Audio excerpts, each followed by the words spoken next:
Alright, hey, welcome back to JKMoto Entertainment Channel. Welcome back once again to Stable B, our favorite place. Today we're going to be talking about a more of a, I don't want to say philosophical because I don't want you guys to just like leave the video right now, but it's a little bit more of a philosophical discussion. What I do ask is that you stick around and at the end or throughout while you're thinking, please throw some comments down in the comments section because I want to hear all of your guys' opinions. We're going to talk about what makes a good racetrack or what makes a racetrack good and why some are just better than others and why we like them, why we don't. A lot of that's going to be a little bit of personal opinion, but I think there are some things that we can all argue, yeah, this is needed to make this racetrack good. Obviously, we're going to have our own preferences and everything else, but anyway, I want to hear about it because I also want to kind of compile the data and figure out like world consensus what we actually think a good racetrack is. And then maybe I'll put another video out afterward about the consensus and what we get. So if you're watching this, please leave your comments down below. If you see a question about it on any of your local Facebook groups or anything else, please comment on that also so I can gather all that data and get another video out later of, okay, we talked about what I thought a good racetrack was. Now let's talk about what the collective group that responds to this thinks a good racetrack is. Anyway, so we're gonna go ahead and get into it. Before we do that, please also subscribe to the channel, throw a like on the video, and then, as I already said, please throw your comments down below. In your opinion, what makes a racetrack good?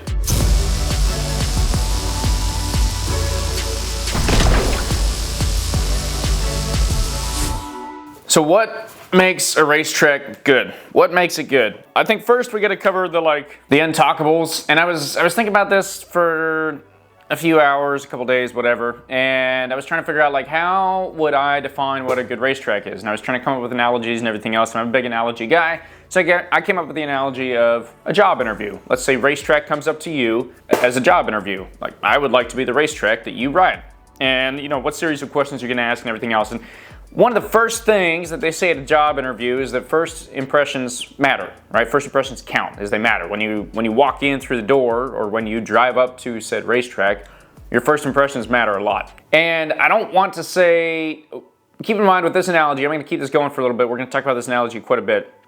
And what I don't want you to do is think that I have to have everything absolutely perfect to enjoy a racetrack, because it's not true, right? At the end of the day, you could find someone that is 100% qualified and the best for the job, and on the outside, they are not anything like what you would want, but you still have them do the job because they just do the best job. You can find a racetrack that is just absolutely amazing and it's off in the middle of nowhere and there's no amenities and there's no road out there and there's no nothing, but that racetrack is just perfect. So keep in mind, I'm not above that idea, but I'm going to talk about like all in all what really sets the stage for the best racetrack or what makes a racetrack good. And I think one of the first things there is that first impression when you first drive up. What does the gate look like?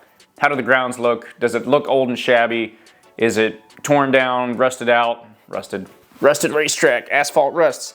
But you know, is well taken care of or not? Those are your two options. So that first impression of like, what am I showing up to and how hard was it to get to and where is it? Usually they're kind of out in the middle of nowhere, but the track can take some effort to make it look nice. And then on top of that, we're gonna talk about the other kind of like things that don't really matter as far as actually making the racetrack good. Definitely make it more likely that you wanna go back. And that's gonna be having bathrooms, having nice bathrooms, those bathrooms being clean, having showers available, having food available, having electricity available, having an actual paved paddock, having, you know, all of those little amenities that you show up and you take for granted because you go to this racetrack all the time and they just always have these, and you show up to a different one out in the middle of nowhere and you're in some dirt parking lot with maybe a porta potty and a racetrack.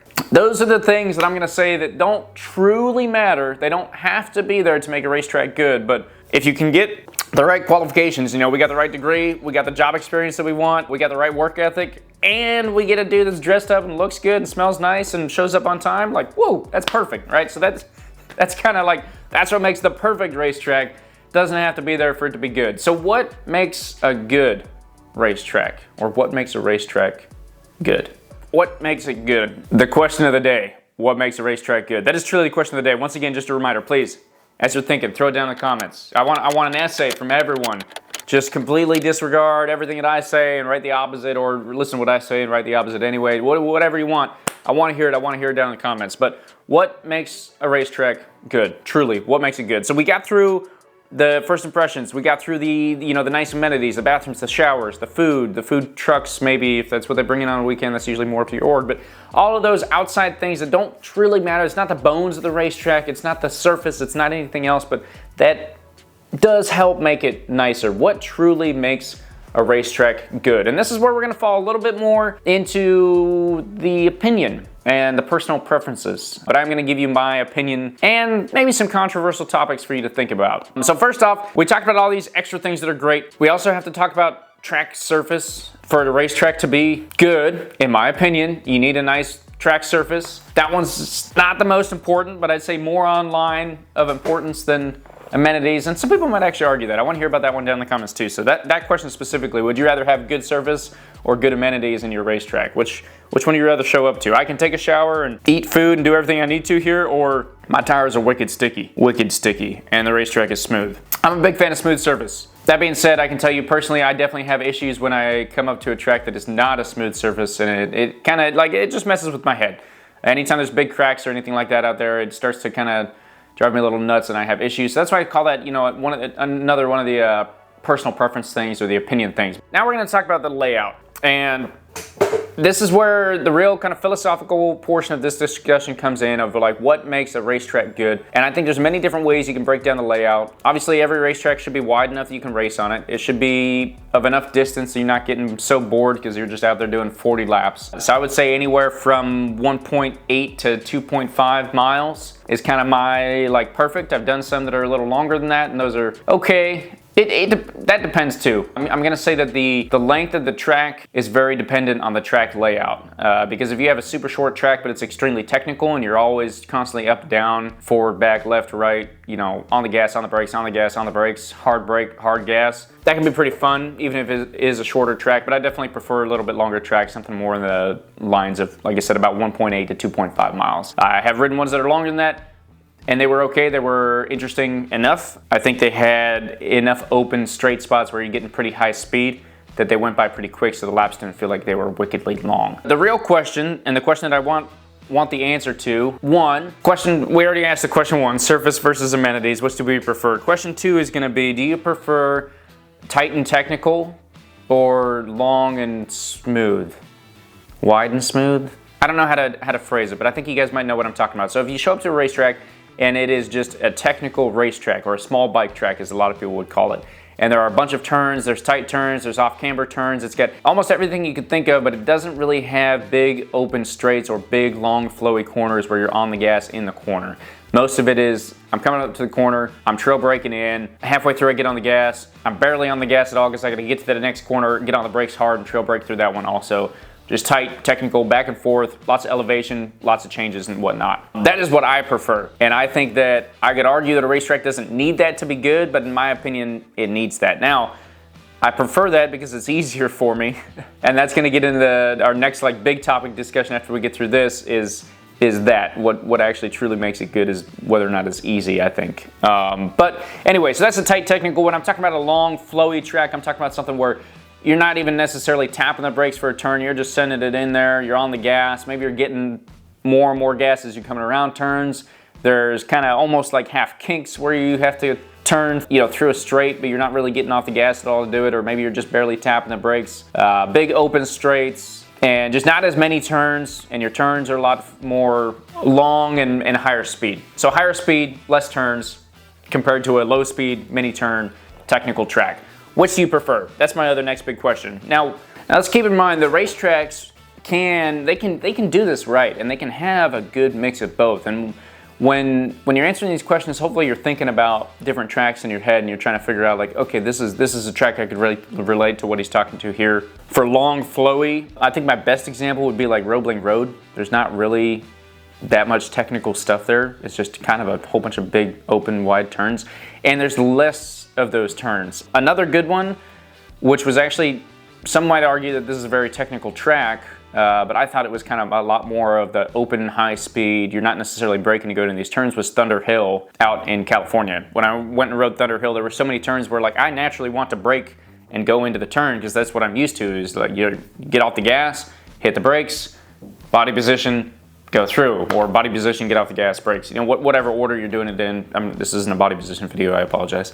But, you know, that's what I was used to, and so there I struggled a lot because there's a lot of turns where like, no, you just gotta kind of send it, or NC Bike up in North Carolina has a couple turns like that in it where you're not really getting on the brakes much. So kind of that more long and flowy. Now, tracks can absolutely do both of those, where they have some long flowy turns and then they also have some tight technical stuff, and they have good portions of all of it. And I think Thunder Hill is probably also my best example of that, because they do have a couple technical portions. But from what I remember, and it's been a long time since I've been at Thunder Hill, there was a lot more of that kind of long, big, open, flowy, high-speed stuff. As far as super tight and technical goes, my best example would be Atlanta Motorsports Park. It's a very tight, very much a small bike track. It's got so much elevation in it. Even the main straight is not very long at all. In fact, I think I rode the Aprilia there for all of 3 laps before I wrecked it. If you want a video on that, you can check out this video. I think I go through it. Anyway, whatever corner the link's on. I don't remember really even getting out of 4th gear on that main straight, which is pretty nuts. Very small straight, so that's a very much just a short, technical, tight track. There wasn't a whole lot of this long flowy. They had one turn where you're on the gas and that's it. I'm trying to think, the Ridge is kind of more of that tight technical. They have some good straights, they have some good high-speed areas, but I wouldn't call too many other turns flowy turns. I think, well, I don't know. I guess the Ridge has got a good mix of all of it. Utah, UMC, depending on if you're doing the perimeter or the east or the west, I would say the perimeter actually absolutely has it. So anyway, there's examples of where racetracks have done this well, and I just mentioned a couple of my favorite racetracks here in the US, and if you're interested in what those are, you can also go check out the link up here. But the racetracks can absolutely do both of them, and you know, the list that I just gave you, or some of those tracks that were on the list, are actually some of my favorite racetracks in the US, and it's probably because they do both of those things very well. They have the long flowy sections, they have the long straights, they have the tight technical stuff. They have all of it. They have some elevation. And those are tracks that I really enjoy, because I like when a racetrack has all of the elements. The next question we have about what makes a racetrack good is, how difficult should the racetrack be to learn and to ride? How difficult should it be? How hard should it be? What is the purpose of a racetrack? And this is something that every time I think about this question, I think about a certain racetrack, and every time I think about a certain racetrack, I think about this question. And the racetrack is going to be Circuit of the Americas down in Texas. In Austin, Texas, we have COTA. Most of you should absolutely know that track, not necessarily by heart, like the layout, but those that have ridden it probably. But many of us know just the name of it. I don't know the layout that well. You know, I'll be the first to raise my hand. I've never ridden COTA. Really want to, but COTA always comes to mind because, keep in mind this is without personal experience there, but everything I've always heard is that everyone hates it. I have tried playing it in a video game, which is not going to give you realistic, but I've looked at the layout and I'm like, why do people hate it? And I had this weird sinking feeling that people hate it because it's hard to figure out and it's hard to get right every time, lap after lap, and it's difficult. It's a hard track to learn. There's some weird spots in it. It throws you off. It doesn't really flow. It's a difficult track. I think that's why people hate it so much. And this is the point in the video where I'm going to make an argument that wouldn't that arguably be a better racetrack than any other that's quote-unquote easy to learn? The whole purpose of a racetrack is to challenge whoever's racing on it, right? Be it a car or a bike or whatever, and obviously we can talk about how tracks are better built for different vehicles and all of that, and that's not what I'm talking about today, because this is a motorcycle channel. We're going to focus on the motorcycles. But to be a good racetrack, shouldn't it be difficult? Should you really be able to just get out there and learn it right away? Or should it always challenge you? Should there always be something on that track that you know you could do better? Should there always be a lap time out there that is faster than the last guy? And not necessarily because the bikes are getting bigger and the bikes have more power, but because there is a different way to ride that track. It is almost impossible to find the perfect combination of everything out there. And I would argue that is what would truly make a racetrack perfect. Now set that aside, answer that question for me. How do you feel about racetracks that are actually just so difficult to learn that you hate them? Add that down in your comment down below. But set that aside for a minute and let's talk about the opposite of what is the perfect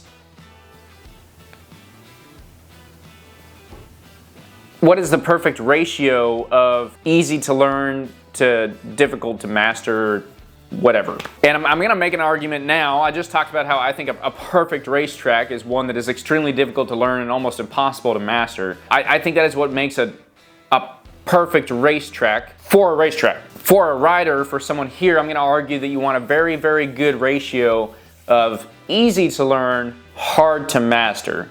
I.e., It's easy to get out there, pick up the layout quickly, set down some lap times that are respectable, and have fun while you're there. Because that's going to want to keep you coming back, right? Hard to master because you're going to keep coming back knowing that there's some lap time that random freaking dude made 30 years ago on a bike that shouldn't have been able to go that fast. He has this lap time that no one's beat in 30 years. No one's come close. We're still 5 seconds off of it. Where is that lap? Was that a fake time? Where is that lap that'll keep you coming back? That racetrack keeps drawing you back saying there's more here, but you got to dig to find it. And so you constantly go out there and you dig to find it, and every so often you chip off a half second or a full second off your lap time, and you're just nutsified. You're ready to go. But then it's, where do I get that next second? Where do I get that next second? That racetrack always has you coming back because it's easy to learn. You picked up on it quick. You start making good progress, so you get that like instant kind of boost of dopamine. You're ready to go. You love this racetrack. You want to come back because you want to master it, but it stays just oh so difficult to master that it keeps us all encompassed and it keeps us all stuck there. I'm going to argue that is what makes a racetrack good from the rider standpoint. And so we talked about the amenities, we talked about track surface, we talked about how they can be one-sided, you know, either long flowy, or they can be tight technical, or they can kind of combine both of those. We talked about the extremely difficult tracks that just don't flow at all and have nothing that makes any sense, that are arguably the best racetracks in the world. We just all hate them, so they aren't the best, they are the best. I want an answer on that, what you feel about that, what your opinions are. We talked about that. And then we talked about at the very end what I personally think makes a perfect racetrack for the rider, or the best racetrack for the rider, which is going to be that it has the perfect ratio of easy to learn, impossible to master. So it always keeps you coming back. There's always something more that you can have there. Mix that along with some great amenities, you know, good clean bathrooms, restrooms, nice shower. We got the college degree, we got the experience, we got the shirt and tie, if that's the kind of work that you're doing, I don't know. Just taking it back to the analogy of the job interview, but this guy has absolutely everything. That's gonna be that racetrack. Has the degree and the experience, but can always is open to more learning, I guess, is how I would annihilate that.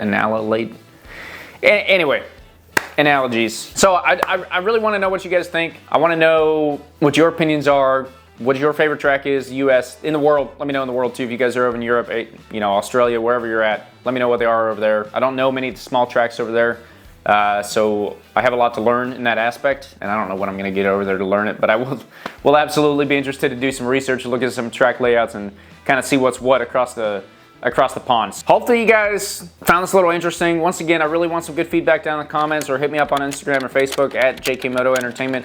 Send me a DM, let me know what your thoughts and opinions are so I can kind of compile all of that and we can get an actual running list of what everyone thinks compared to just me. But I personally think that the best racetracks have a little bit of both. They have great amenities, they look great when you pull up, they've got that great, you know, first impression, and then they're relatively easy to learn while remaining impossible to master. I think that's what makes it the best racetracks. Let me know what you feel down in the comments. Thanks for watching. We'll see you guys in the next video. I really hope this is actually recording.